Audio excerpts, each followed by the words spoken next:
오늘 함께 볼 하나님 말씀은 누가복음 6장 1절에서 11절까지 말씀 같이 보겠습니다. 누가복음 6장 1절에서 11절까지 말씀 교독하겠습니다.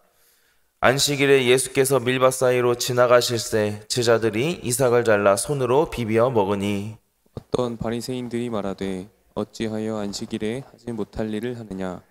예수께서 대답하여 이르시되 다윗이 자기 및 자기와 함께한 자들이 시장할 때에 한 일을 잊지 못하였느냐. 그가 하나님의 전에 들어가서 다만 제사장 외에는 먹어서는 안 되는 진설병을 먹고 함께한 자들에게도 주지 아니하였느냐. 또 이르시되 인자는 안식일의 주인이니라 하시더라. 또 다른 안식일에 예수께서 회당에 들어가사 가르치실세 거기 오른손 마른 사람이 있는지라. 서기관과 바리새인들이 예수를 고발할 증거를 찾으려 하여 안식일에 병을 고치시는가 엿보니 예수께서 그들의 생각을 아시고 손 마른 사람에게 이르시되 일어나 한가운데 서라 하시니 그가 일어서거늘. 예수께서 그들에게 이르시되 내가 너희에게 묻노니 안식일에 선을 행하는 것과 악을 행하는 것, 생명을 구하는 것과 죽이는 것 어느 것이 옳으냐 하시며 무리를 둘러보시고 그 사람에게 이르시되 내 손을 내밀라 하시니 그가 그리하매 그 손이 회복된지라. 같이 읽겠습니다. 그들은 노기가 가득하여 예수를 어떻게 할까 하고 서로 의논하니라. 아멘. 오늘도 이렇게 추운 새벽 추위를 뚫고 나오시는 우리 귀한 모든 성도님들께 하나님이 주시는 은혜와 평강의 복이 차고 충만하게 넘치기를 주님의 이름으로 축복합니다. 오늘 함께 말씀을 보게 되면 예수님과 또 예수님의 행적을 따라다니는 종교 지도자들 간의 갈등과 논쟁이 더 커지는 것을 볼 수 있습니다. 오늘 본문은 안식일 논쟁입니다. 예수님과 제자들이 이제 안식일에 밀밭 사이를 지나가게 됩니다. 그런데 제자들이 배가 고파서 밀 이삭을 잘라서 손으로 비벼 먹게 됩니다. 제자들이 이 밀 이삭을 먹는 모습을 본 어떤 바리새인들이 제자들이 했던 이 행동을 지적하면서 안식일 논쟁에 불을 붙이게 됩니다. 바리새인들이 제자들의 행동을 지적하면서 안식일에 왜 하지 못할 일을 하였느냐라고 이렇게 규정하면서 비난합니다. 우리 오늘 본문 2절 말씀 같이 한번 읽겠습니다.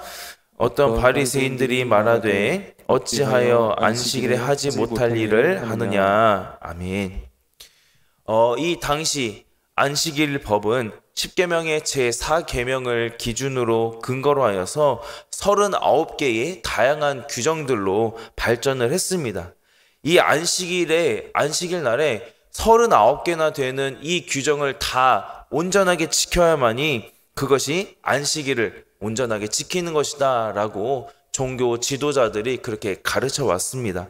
그래서 그 규정들로 인해서 사람들의 일상을 이 안식일을 완전히 통제를 해버렸습니다. 안식일에는 노동과 또 그것을 위한 어떤 행위도 금하고 있는데 특별히 추수를 금지를 하고 있습니다. 안식일에는 이동을 하는 거리도 제한을 했었지만 오늘 본문에서는 이동 거리보다는 오히려 추수를 더 문제를 삼고 있는 것을 우리가 볼 수 있습니다. 제자들이 한 행동은 어떻게 보면 자연스럽게 한 행동입니다. 그렇지만 종교 지도자들이 나누어 놓은 이 안식일의 규정을 보게 되면 문제 삼은 제자들의 행위는 총 4가지라고 그렇게 볼 수가 있습니다. 이삭을 자르는 것을 가지고 이제 추수라고 그렇게 보고 또 비비는 것을 타작, 또 먹은 행위에 대해서 까부름이나 이제 고르기라고 이렇게 보게 된 것이죠. 이삭을 비비게 되면 껍질이 나오게 되겠죠. 그래서 이제 이 밀 이삭의 알곡을 먹기 위해서는 손바닥 위에 있는 비벼서 나온 이 손바닥 위에 있는 이 껍질을 없애야 됩니다. 그러기 위해서는 이제 제자들의 바람으로 후 하고 불어서 그 껍질을 날려 보냈겠죠. 그런 행위까지 그 껍질을 후하고 불게는 행위까지 총 4개의 행동으로 이 바리새인들이 보게 된 겁니다. 그러자 예수님은 이 구약시대의 사례를 들어서 부정적인 말을 하는 이 바리새인들의 입을 막아버리십니다. 예수님은 사무엘상 21장에 기록되어 있는 다윗의 이야기를 꺼내시죠. 이때 다윗은 사울의 살해 위협을 피해서 노베에 있는 성소로 도망을 치게 됩니다. 그리고 거기에서 이제 제사장이었던 아히멜렉이라는 사람을 만나게 되는데요. 급하게 도망치다 보니 아무것도 먹지 못해서 매우 몹시 배가 고픈 상황이었습니다. 그래서 다윗은 그곳에 도착하여서 제사장에게 급하게 먹을 것, 특별히 이제 5개의 떡을 요청을 하게 되는데요. 근데 이제 그곳에는 일반 백성들이 먹을 수 있는 떡이 없었던 겁니다. 제사장이 있었던 곳이었기 때문에 오직 제사장만이 먹을 수 있도록 규정한 구별된 진설병만이 있었습니다. 그 상황에서 그런데 제사장 아히멜렉은 그 상황에서도 이 거룩하게 구별되어 있었던 이 진설병을 내어주었고 다윗은 그것을 먹고 다시 체력을 회복하고 배고픔이 가시어서 힘을 얻게 됩니다. 이 과정에서 분명히 정해진 율법상 정해진 이 법상 잘못된 것들이 분명히 있었습니다. 그런데 핵심은 뭐냐? 바로 다윗이 이 노베 성소에서 법으로 금지된 진설병을 먹고 다시 그가 살아나게 되어 힘을 얻게 되었다는 것이 중요하다는 겁니다. 그리고 급하게 도망치다 보니 또 무기도 챙기지 못하였었는데 그곳에 보관되어 있던 자신 옛날에 소년적이었을 때 죽였던 그 골리앗의 칼까지 다윗은 얻게 됩니다. 다윗은 분명히 예수님의 제자들과 같이 율법을 어긴 것이 맞습니다. 그러나 전통상 유대인들은 이 율법을 어긴 다윗을 정죄하지 않고 있습니다. 왜냐하면 다윗이 하나님의 일을 수행하는 아주 거룩한 자로 그렇게 여겼기 때문에 진설병 먹은 이 사건을 율법의 예외적인 사례로 이 바리새인들과 서기관들, 이 율법을 가르치는 사람들이 그렇게 예외의 사례로 여기고 있었기 때문입니다. 또 한 가지 의외인 것은 뭐냐면 다윗의 진설병을 먹고 그와 함께 동행하고 있었던 사람들에게도 그 진설병에 떡을 주어서 먹게 했다라고 오늘 말씀하고 있습니다. 다윗과 함께 했던 자들도 율법에서 역시 자유했던 것이죠. 오늘 본문에 등장하는 예수님과 제자들이 함께 이렇게 보게 되면 비교가 됩니다. 그렇게 다윗 안에서 함께 썼던 자들이 율법으로부터 자유로웠던 것처럼 예수님 안에서 제자들이 안식일법에서 자유롭게 되었다라는 겁니다. 잘못된 전통은 그 맛이지만 예수님은 아무도 줄 수 없는 진정한 자유를 주시는 분이십니다. 그래서 예수님은 본인을 안식일의 주인이다 라고 선언하고 계시죠. 우리 오늘 본문 5절 말씀 같이 한번 읽도록 하겠습니다. 또 이르시되 인자는 안식일의 주인이니라 하시더라. 아멘. 진정한 안식일의 주인은 예수님이신데 마치 바리새인들, 율법을 가르치는 자들이 자신들이 만들어 놓은 안식일 규정을 지키지 않았다고 하여 자신들이 안식일의 주인인 양 마치 그렇게 행동을 하고 있죠. 예수님은 안식일에 자유로우신 분이시며 그러므로 온전한 자유를 주실 수 있는 분이시다라는 겁니다. 제자들은 예수님 안에 들어와 율법이 주지 못했던 참된 자유를 주님 안에서 맛보게 되는 것이죠. 예수님께서 안식일을 주신 이유가, 하나님께서 안식일을 주신 이유가 무엇입니까?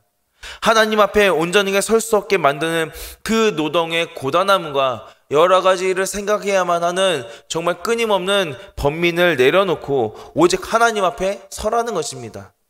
하나님이 주신 그 율법을 자기들이 해석하여서 기준을 세워 사람들을 정죄하기 위해서 정죄하라고 이 안식일을 하나님이 정해주신 것이 아니라는 거죠. 바리새인들은 겉으로 드러나는 것을 매우 중요하게 생각했습니다. 그래서 사람들의 보는 앞에서 열심을 더했던 자들이죠. 이렇게 겉으로 보이는 것을 더 중요시하며 많은 사람들을 율법 아래에 묶여서 괴롭게 하는 그러한 자들에게 진정한 안식일의 주인이신 예수님이 오신 겁니다. 안식일은 분명히 특별한 날입니다. 그러나 그 특별함은 하나님 안에 있을 때의 의미가 있다는 것이죠. 하나님께서 율법을 주신 목적은 우리가 하나님을 알고 사랑하며 그 사랑을 이웃에게 흘려보내는 그 삶을 살아가는 것이라는 사실을 여러분 기억하실 수 있기를 바랍니다. 이어서 또 다른 안식일의 이야기가 나옵니다. 이번에는 예수님께서 회당에 들어가시자 오른손 마른 사람을 만나게 되십니다. 그런데 종교 지도자들이 예수님이 안식일에 이 오른손 마른 사람, 오른손이 병들어 완전히 이 오른손이 말라버린 이 사람을 고치시는지 고치지 않으시는지 노골적으로 그냥 지켜보면서 고발할 거리를 찾는 모습이 나오죠. 그러나 예수님은 그들의 신경은 아랑곳하지 않으십니다. 신경 쓰지 않으시죠. 당연히 하셔야 하는 일에 예수님은 집중하십니다. 예수님은 그들의 타락하고 부패한 생각을 훤히 꿰뚫어 보고 계셨습니다. 종교 지도자들의 생각을 다 알고 계신 예수님은 보란듯이 이 오른손 마른 사람을 한가운데에 세우십니다. 분명히 회당에는 많은 사람들이 있었을 것이기 때문에 그 한가운데 선 오른손 마른 사람은 그 사람에게 모든 시선이 쏠렸을 겁니다. 그 숨기고 싶은 오른손을 보이게 된 것이죠. 어떠한 사람들은 분명히 오른손 마른 사람을 불쌍하게 쳐다본 사람도 있었을 겁니다. 그러나 종교 지도자들 같은 사람은 차가운 시선으로 그 사람을 바라보았을 겁니다. 종교가 타락하게 되면 사람들에 대한, 특별히 또 긍휼히 여기고 불쌍히 여겨야 할 사람들에 대한 따뜻한 시선이 사라지게 됩니다. 긍휼과 사랑의 대상을 그저 수단으로만 여겨버리게 되는 것이죠. 예수님은 그 사람들에게, 이 바리새인과 서기관들에게 한 가지의 질문을 하십니다. 우리 9절 말씀인데요. 9절 말씀 같이 한번 읽겠습니다. 예수께서 그들에게 이르시되 내가 너희에게 묻노니 안식일에 선을 행하는 것과 악을 행하는 것, 생명을 구하는 것과 죽이는 것 얻는 것이 옳으냐 하시며. 아멘. 예수님은 그들에게 안식일에 선을 행하는 것과 악을 행하는 것, 생명을 구하는 것과 죽이는 것 중에 어느 것이 옳으냐라고 물어보십니다. 당연히 선을 행하고 생명을 구하는 것이 훨씬 더 옳은 일이죠. 종교 지도자들도, 이 바리새인과 서기관들도 예수님의 대답을 분명히 알고 있었을 겁니다. 예수님은 그들에게 질문을 하신 이후에 손 마른 사람을 고쳐주십니다. 종교 지도자들은 화가 나서 예수님을 어떻게 해야 할지 서로 의논합니다. 예수님이 하신 말씀 중에는 틀린 말씀이 하나도 없습니다. 다 맞는 말씀이었죠. 예수님을 인정하기는 싫고 자신들의 자존심과 지위를 지키고 싶었던 그들은 계속해서 죄를 짓게 됩니다. 마가복음 3장 5절을 보게 되면 예수님이 노하셔서 무리를 둘러보시고 그들 마음의 완악함에 탄식하시는 장면이 나옵니다. 예수님 보셨을 때에 예수님과 손 마른 사람을 둘러싸고 있었던 그 무리들은 어떠한 무리들이었습니까? 평생의 안식일을 철저하게 지켜보려고 애썼지만 다 지킬 수 없어서 책망과 정죄 속에 점점점 늘어나는 죄이지만 잔뜩 짊어지고 살아가는 정말 불쌍한 그런 사람들이었습니다. 그들에게 안식일은 쉼을 얻는 날이 아니라 쉼을 얻기는커녕 한숨을 더하는 날이었던 것이죠. 피곤하고 굉장히 고단한 삶을 살아가는 자들이었습니다. 예수님은 그들이 안식일의 진정한 의미를 깨닫지 못하고 살아가는 모습을 보시며 안타깝게 여기심과 동시에 예수님께 나아오지 못하게 하려는 그들 바리새인과 서기관 같은 사람들에게 몹시 화가 나셨습니다. 최초 안식일을 주신 하나님의 그 마음은 무엇이었을까요? 바로 하나님 안에서 참된 쉼을 누리기를 하나님은 원하셨던 겁니다. 그러나 언제부터인지 주객이 전도됩니다. 안식일은 쉼이 아닌 무거운 짐을 제공했고 사람들을 온갖 규정을 만들어서 온갖 금지 규정에 사람들을 옴짝달싹하지 못하게 만들어 버렸다는 겁니다. 그래서 사람들은 안식일을 지켜서 쉼을 얻는 게 아니라 안식일 법을 지켜서 종교 지도자들로부터 정죄당하는 것을 모면하는데 급급하게 됐다라는 거죠. 안식일에 선을 행하고 사람을 살리는 것이 옳다는 것은 누구라도 어느 누구도 대답할 수 있는 쉬운 문제입니다. 율법은 인간의 생명과 자유를 보호할 것을 분명하게 명령하고 있습니다. 그렇기 때문에 예수님은 그 원칙에 따라 안식일 날 손 마른 사람, 오른손 마른 사람을 치유해 주십니다. 그러나 서기관과 바리새인들 이들은 분노에 사로잡혀 예수님을 어떻게 대적할 것인지 논의하죠. 그들에게 더 이상 율법이라는 것은 사람을 살리는 도구가 아니라 사람을 죽이는 도구가 되고 만 겁니다. 안식일은 분명히 예수님 말씀하신 대로 하나님이 주신 대로 생명을 살리는 날입니다. 그런데 이 종교 지도자들은 생명을 살리는 날에 예수님을 어떻게 죽여야 할지 논의하고 있는 정말 앞뒤가 맞지 않은 행동을 보이고 있다는 것이죠. 안식일은 이해하고 배우는 날이 아니라 바로 누리는 날입니다. 아무리 안식일에 대한 바른 지식을 갖고 있다 할지라도 그 안식일을 제대로 바르게 누리고 있지 못한다면 잘못 알고 있는 것이죠. 사람을 살리는 날에 사람을 죽일 계획을 세우는 이 바리새인과 서기관들의 모습이 하나님께서 주신 진정한 안식일의 참뜻과 거리가 먼 자들임을 반증하고 있는 겁니다. 그들은 율법에 갇혀 하나님의 뜻을 온전하게 보지 못했고 참된 안식을 누리지 못했습니다. 안식일을 율법으로 지켜야만 했던 구약시대와 달리 예수 그리스도 안에서 구원받은 우리는 안식일이 특정한 날로 구별되지 않습니다. 예수님 안에서 구속을 받아서 이미 영원한 안식을 누리고 있기 때문입니다.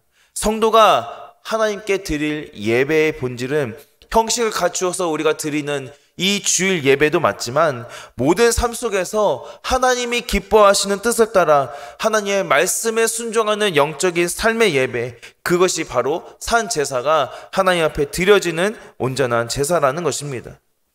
세상 사람들과 구별된 성도들의 삶을 통해 그 거룩한 삶을 통하여서 구원의 안식을 누리게 하신 그 하나님의 말씀을 우리는 따라 살아가야 한다는 것이죠.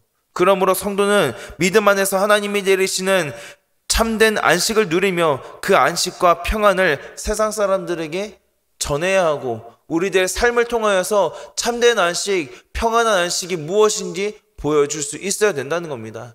얼마나 많은 주님 밖에 있는 세상 사람들이 고단한 삶의 짐을 지고 정말 영원히 채워지지 않는 평생 누릴 수 없는 그 평안을 누리기 위해 그들이 얼마나 아등바등 살아가고 있습니까? 그 안식을 누리지 못해 죽어가는 사람들에게 생명이신 주님을 전함으로써 죽음에서 생명으로 옮기는 일에 우리는 힘써야 된다는 겁니다. 우리가 주님을 전하는 것은 우리가 진정한 안식을 누리는 삶을 살고 있기 때문입니다. 그 사람들에게 진정한 안식일의 주인이자 정말 참된 힘겨운 짐을 지고 살아가고 있는, 힘겹게 살아가고 있는 그 사람들에게 참 자유를 주시는 그 주님을 전함으로 많은 사람이 하나님의 안식에 들어와 구원의 은혜를 누릴 수 있도록 늘 힘쓸 수 있는 그러한 저와 여러분이 되기를 주님의 이름으로 간절히 소망합니다. 말씀 맺겠습니다. 안식일의 주인이신 예수님은 규범을 넘어서 참된 자유와 사랑을 전하시는 분이십니다. 하나님은 예수님을 통해 치유와 회복이 이루어지고 또 진정한 자유를 누릴 수 있는 길을 열어주셨다는 그 사실을 기억하시기 바랍니다. 우리에게 십자가를 통하여 진정한 자유와 안식을 주신 그 예수님을 믿고 또 그것을 기억하면서 주님 안에서 참 안식을 온전히 누리며 많은 사람들에게 주님을 전할 수 있는 그러한 저와 여러분이 되기를 주님의 이름으로 간절히 소망합니다. 함께 기도하겠습니다. 하나님, 예수님을 통해 참된 안식일의 의미를 알게 해주셔서 감사합니다. 예수님의 그 귀한 은혜로 말미암아, 십자가의 은혜로 말미암아 우리를 구원해 주시고 진정한 안식을 통해 자유를 누리며 살아가게 하심도 감사합니다. 무엇보다 정말 힘겨운 짐을 지고 살아가고 있는 수많은 사람들이 있습니다. 하나님, 그 사람들에게 우리가 누리고 있는 참된 구원의 자유, 참된 안식을 주시는 그 주님을 전할 수 있기를 간절히 소망합니다. 사람을 죽이는 것이 아닌 살리는 것이 주님이 제정하신 안식일의 참된 본질임을 우리가 알아 사람을 살리는 구원의 은혜를 풍성히 누릴 수 있도록 주님께서 그들에게 그 구원의 은혜를 전할 수 있는 저희가 될 수 있도록 함께하여 주시옵소서. 그래서 그 참된 자유함과 안식의 의미를 나 혼자만 누리는 것이 아니라 많은 사람들과 함께 더불어 누리는 귀하고 복된 삶을 살아가는 우리가 될 수 있도록 주님 함께하여 주시옵소서. 그렇게 주님께서 우리의 삶을 복된 삶으로 인도하실 줄로 믿고 감사드리며 예수님의 이름으로 기도드립니다. 아멘. 우리 함께 몇 가지 기도 제목 가지고 기도하도록 하겠습니다. 은혜가 더 흘러 넘치는 사랑의 공동체, 내실이 있는 우리 초청교회가 될 수 있도록 우리 교회를 위해서 함께 힘써 기도해 주시기 바랍니다. 우리 겨울 사역을 위해서 또 기대해 주시기를 바랍니다. 오늘 초등부 겨울성경학교 마지막 날인데 마지막까지 겨울성경학교 위에 큰 은혜 부어주시고 정말 유종의 미를 거두는 그런 귀한 성경학교 될 수 있도록 함께 기도해 주시기 바랍니다. 또 다음 주 수요일부터 새봄 은혜 집회가 있습니다. 정말 또 큰 은혜가 은혜의 잔치가 우리 교회에 열리게 되는데 그 은혜 집회 가운데 주님 함께하여 주시고 큰 은혜 부어 주사 모든 성도님들이 은혜를 사모하며 기대하는 마음으로 함께 하나 되는 귀한 시간 될 수 있도록 함께하여 주시라고 기도해 주시기 바라고, 우리 개인 기도 제목 가지고 또 주님 한번 찾고 같이 함께 기도하도록 하겠습니다. 주여 하나님